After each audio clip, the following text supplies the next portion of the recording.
All right, it's that time where we look at figures from the exchange. Well, it's a mixed bag. Sometimes we've had some positive, some profit taking, and all of that. But today the market is ending in red.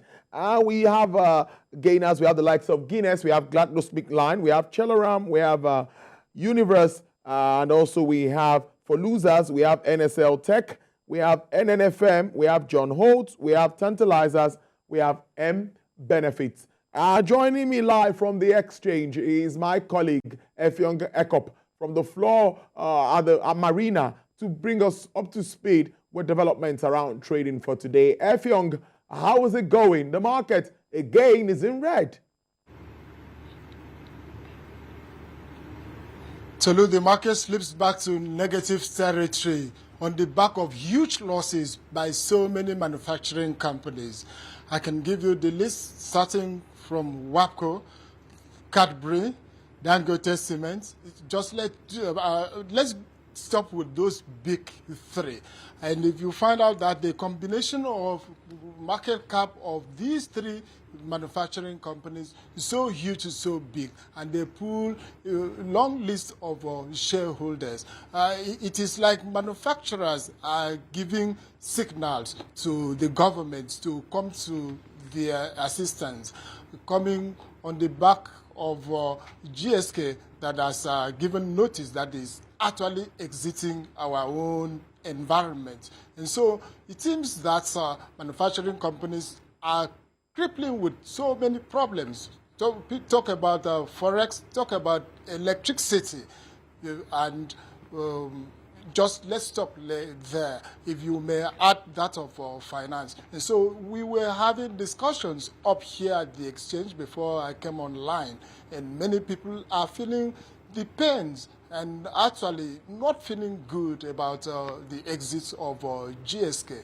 And some people have even reported up here that the effect has already been shown, that some products, especially those patients suffering from asthma, that they lacked, the equipment and the drugs to use already.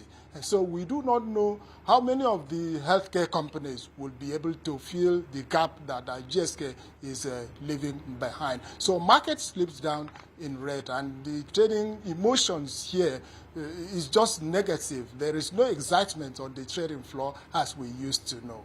Tolu?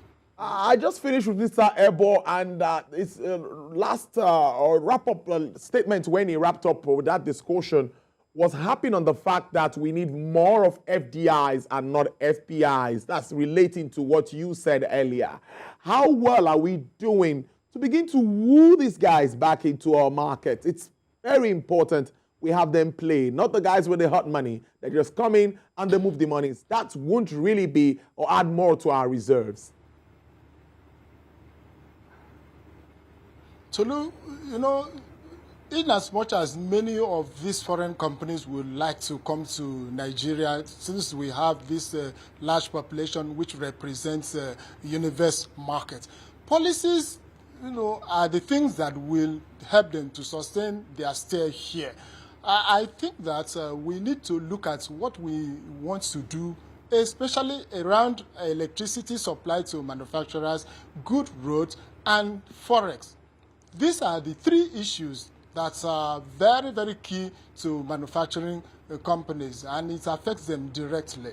And so some stockbrokers were saying that government's action of unifying exchange rates, that is good enough. But we've got to think about the supply side of dollars, which we are limited in the sense that we are dealing with only crude oil. But we've got to maybe enlarge our activities in the agri subsector, manufacturing sector, so that we can export some of these things even to the West African nations. And as they leave our shores, we'll be able to earn foreign exchange. When we expand the supply basin of the Forex, then it will be nice for domestic companies to be able to source this thing easily. But right now, scarcity is the one that is really hitting hard. You are not even talking about the problems that the aviation operators are facing. So when you compare, and now you come back to meet with what manufacturers are saying, where will the economy be? the heat is already, getting very hot and very strong. And the effect of it directly and immediate will be losses of jobs. And we need people to be employed because unemployment level is already very high. So if those who have jobs will, for whatever reason, lose what they're having right now, which they are not even well paid, you can imagine our living standards in this nation, how it would be. And so urgent attention needs to be given to this particular manufacturing sector. Luckily, we are about to have a new set of ministers. So the one that will take care of the economy, Minister of Finance, Economic Planning, Agriculture, they will need to, and that of Mines and Power, they will need to work very hard to do so much to sustain the growth of this economy. Nigerian economy cannot do anything except it grows at the average of about 6%. If it is 2%, 3% that we are envisaging, it will not help us with our large population. Tolu?